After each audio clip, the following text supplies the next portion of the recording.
Year 1850 को दिखाते हुए इस मूवी का स्टार्ट होता है। वहीं पर हमें एक राइटर दिखाया जाता है जो कि काफी फेमस था। वो राइटर इस जगह का नहीं था, बल्कि वो यहाँ पर किसी से मिलने आया था। वो राइटर एक घर के डोर पर नॉक करता है, लेकिन उस घर में जो लेडी रहती थी वो उस राइटर को वापस जाने के लिए बोलती है, क्योंकि वो समझ रही थी कि शायद वो कोई कस्टमर होगा। लेकिन वो राइटर उस लेडी को अपने बारे में इंट्रोड्यूस करवाता है कि मैं एक राइटर हूं ना कि कोई कस्टमर। वो लेडी फौरन समझ जाती है और दरवाजा खोलकर उस राइटर को अंदर बुला लेती है। वो राइटर इस घर में इस लेडी के हस्बैंड से मिलने आया था और इस लेडी के हस्बैंड का नाम थॉमस था, जो कि एक बूढ़ा इंसान था। यहाँ पर वो राइटर उस बूढ़े आदमी यानी थॉमस से कोई स्टोरी सुनने आया था, लेकिन जैसे ही वो राइटर थॉमस से मिलता है, थॉमस उसकी इंसल्ट करने लगता है कि क्या तुम पागल हो, इतनी दूर से सिर्फ मुझसे मिलने आए हो। लेकिन वो राइटर थॉमस के गुस्से को इग्नोर करता है। वो थॉमस को कहता है कि मैं आपके पास एक कहानी सुनने आया हूँ। यहाँ पर वो राइटर थॉमस को पैसों की ऑफर भी करता है कि अगर आप मुझे वो कहानी सुना दें तो मैं आपको अपने सारे पैसे दे दूंगा। ये कहते ही वो राइटर थॉमस के सामने अपने सारे पैसे भी रख देता है, लेकिन थॉमस इस ऑफर से साफ इनकार कर देता है और वो उस राइटर को कहता है कि तुम जाओ और गवर्नमेंट हिस्ट्री चेक करो, वहां पर तुम्हें वो कहानी मिल जाएगी। लेकिन वो राइटर थॉमस को कहता है कि मैंने वो रियल स्टोरी आपके मुंह से सुननी है, ना कि किसी गवर्नमेंट हिस्ट्री को चेक करना है। ये बात सुनकर थॉमस को राइटर पर गुस्सा आता है और वो उसे वहां से जाने के लिए कहता है। साथ साथ थॉमस ये भी कहता है कि मैं कुछ भी नहीं जानता। ये बात सुनकर वो राइटर अपसेट होकर वहां से जाने लगता है, लेकिन जो थॉमस की वाइफ होती है वो राइटर को वहां से जाने नहीं देती।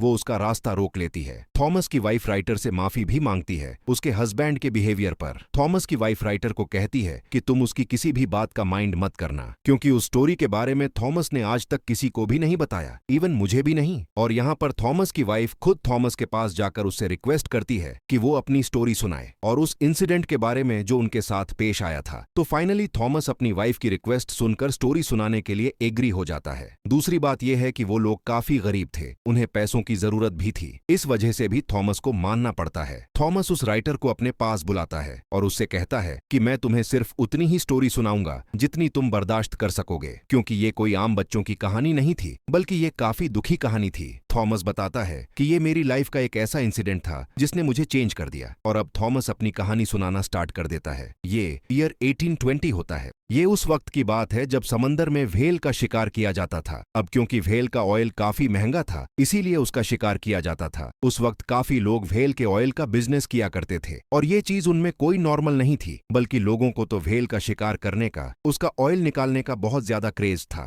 इवन लोग इस बात पर बेट भी लगाया करते थे कि जितने भी शिप समंदर में जा रहे हैं उसमें से ज्यादा ऑयल कौन सा शिप लेकर आएगा। वहीं पर हमें एक पर्सन दिखाया जाता है जिसका नाम होता है ओवेन। ओवेन जो कि एक कंपनी के लिए काम करता था। ओवेन की एक वाइफ भी थी। इसका मतलब ये था कि वो अपनी लाइफ में बहुत खुश था। ओवेन जिस कंपनी के लिए काम किया करता था, उनका काम भी ये था कि वो व्हेल्स का शिकार किया करते थे। जाहिर सी बात है, ये कंपनी भी ऑयल हासिल करने के लिए ऐसा किया करती थी। ओवेन उस कंपनी के हेड से मिलता है। वो ओवेन को बताते हैं कि इस बार हम समंदर में व्हेल का शिकार करने के लिए अपना सबसे एक्सपेंसिव शिप भेजने वाले हैं। वो लोग ओवेन को कहते हैं कि उस शिप का ऑफिसर हम तुम्हें बनाकर भेजने वाले हैं। ये बात सुनकर ओवेन काफी अपसेट हो जाता है, क्योंकि इन लोगों ने ओवेन से प्रॉमिस किया था कि नेक्स्ट टाइम तुम ही कैप्टन बनोगे। लेकिन उन लोगों ने अपना वादा पूरा नहीं किया, क्योंकि वो तो कैप्टन किसी और को बना रहे थे, और जिसको वो कैप्टन बनाना चाहते थे उसका नाम जॉर्ज था। जॉर्ज असल में कंपनी के एक ओनर का बेटा था। इस बार भी कंपनी के वो हेड्स ओवेन से प्रॉमिस करते हैं कि हम नेक्स्ट टाइम तुम्हें ही कैप्टन बनाएंगे। अब क्योंकि ओवेन एक काबिल इंसान था, इसीलिए उसकी सैलरी बढ़ा दी जाती है और इसीलिए ओवेन उनकी ये बात मान लेता है और वो उन लोगों को कहता है कि मुझे रिटेन फॉर्म में दो कि नेक्स्ट टाइम तुम मुझे ही कैप्टन बनाओगे। फिर हम देखते हैं कि ओवेन अपने सफर पर जाने के लिए तैयारियां वगैरह कर रहा था। ओवेन की वाइफ उसके जाने पर ज्यादा खुश नहीं थी।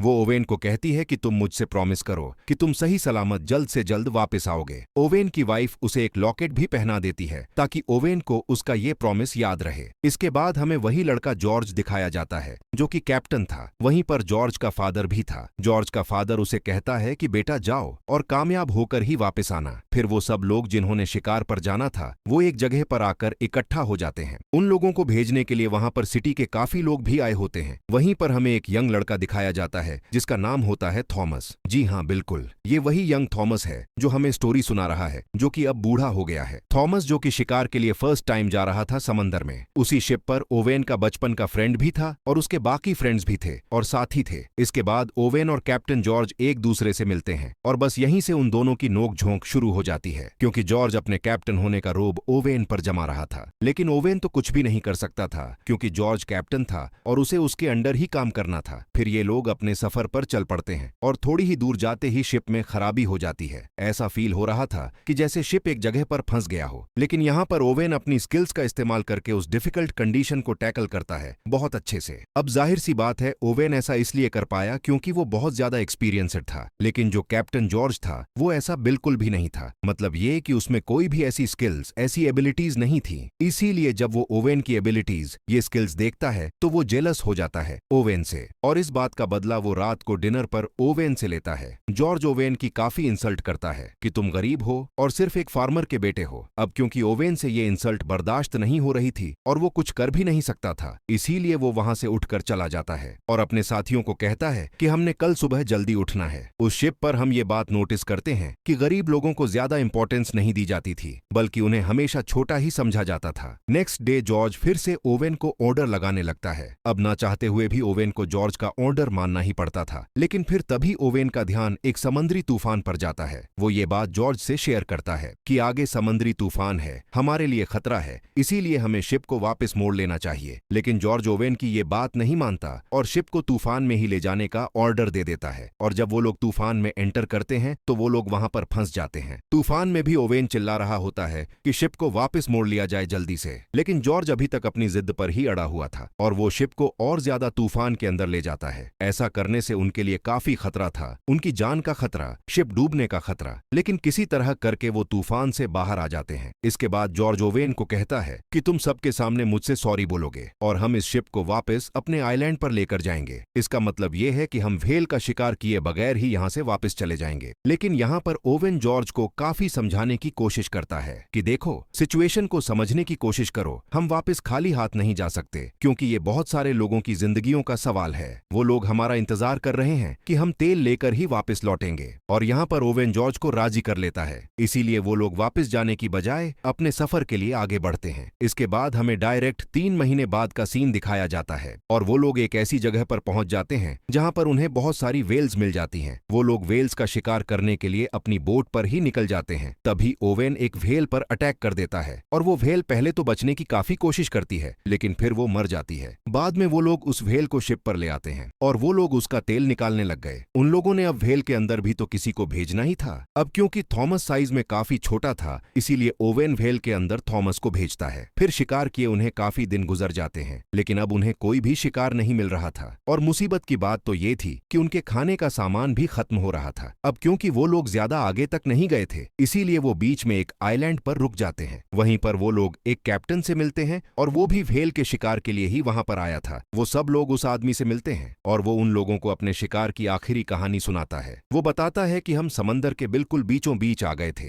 जहां पर उनका सामना समंदर के सबसे बड़े व्हेल से हुआ और वो व्हेल बहुत ज्यादा लंबा और बड़ा था, जिसे ग्रेट व्हेल कहा गया है। लेकिन ग्रेट व्हेल ने उनके शिप पर अटैक कर दिया, जिससे उनका शिप डिस्ट्रॉय हो गया, जिससे कैप्टन का एक हाथ और एक बाजू टूट गया और उसके बाकी साथी भी मर गए। लेकिन वो लोग उसकी बातों को सीरियस नहीं लेते। वो सोच रहे थे कि ये कोई मनगढ़ंत कहानी सुना रहा है, इसीलिए वो कैप्टन वहां से चला जाता है। लेकिन अब इन लोगों के दिल में लालच आ गई थी कि हमें भी उस जगह पर जाना चाहिए जहां पर वो ग्रेट व्हेल है। इसके बाद वो उस लोकेशन पर जाने के लिए आगे बढ़ते हैं। फिर हमें डायरेक्ट 14 महीने बाद की कहानी दिखाई जाती है और इतना ज्यादा सफर करने के बाद फाइनली वो उस जगह पर पहुंच जाते हैं जिसका उस कैप्टन ने इन लोगों को बताया था और जहां पर वो ग्रेट व्हेल था। वो सब लोग अपने अपने हथियार लेकर, बोट्स लेकर उस जगह पर जाने लगे। अब भी वो लोग आगे बढ़ ही रहे होते हैं कि ओवेन की बोट पर कोई अटैक कर देता है, जिसकी वजह से वो लोग बोट से गिर जाते हैं। और यहाँ पर वो लोग फर्स्ट टाइम अपनी आंखों के सामने इतना बड़ा व्हेल, वो ग्रेट व्हेल देखते हैं। ये बिल्कुल वैसा ही व्हेल था जैसे उस कैप्टन ने स्टोरी सुनाई थी। लेकिन वो ग्रेट व्हेल फिर वहां से जाने लगी। लेकिन ओवेन के जो बाकी साथी थे वो अभी तक बोट में ही बैठे हुए थे, इसीलिए मौके का फायदा उठाकर वो एक व्हेल पर अटैक कर देते हैं, जिससे वो व्हेल को तो मारने में कामयाब हो जाते हैं। लेकिन उन्हें ऐसा करता देख वो ग्रेट व्हेल देख लेती है, इसीलिए वो सीधा आकर उनके शिप पर ही अटैक कर देती है, जिसकी वजह से शिप डूबने लगती है। जॉर्ज भी बोट में बैठा हुआ ये सब कुछ देख रहा था, इसीलिए वो उस व्हेल को वहीं पर छोड़कर वापस अपने शिप की तरफ आने लगता है। अब क्योंकि उनका शिप डूबने लगा था, तो इसीलिए जॉर्ज सबको ऑर्डर देता है कि वो शिप को छोड़ दें जल्दी से। वो सब लोग अब बोट बोट्स में आ गए और जितना भी खाना पीना उनके हाथ लग गया था वो उसे ले लेते हैं। इसके बाद नेक्स्ट मॉर्निंग हम देखते हैं कि वो वहां से निकलने के लिए समुद्री मैप को देख रहे थे, लेकिन उन लोगों का वहां से निकलना अब काफी मुश्किल हो गया था क्योंकि वो लोग फिर से एक समुद्री तूफान में फंस चुके थे। इसी तूफान में ओवेन का बचपन का फ्रेंड भी काफी इंजर्ड हो जाता है। अब आहिस्ता आहिस्ता दिन गुजरने लगे। ओवेन अपने जख्मी फ्रेंड की मदद किया करता था, जबकि ओवेन के बाकी साथियों को वो सिर्फ बोझ ही लग रहा था और कुछ नहीं। इसके बाद हमें 1 महीने बाद की स्टोरी दिखाई जाती है, जहां पर इन लोगों के पास अब खाना भी खत्म हो गया था। उनकी हालत इतनी ज्यादा खराब हो गई थी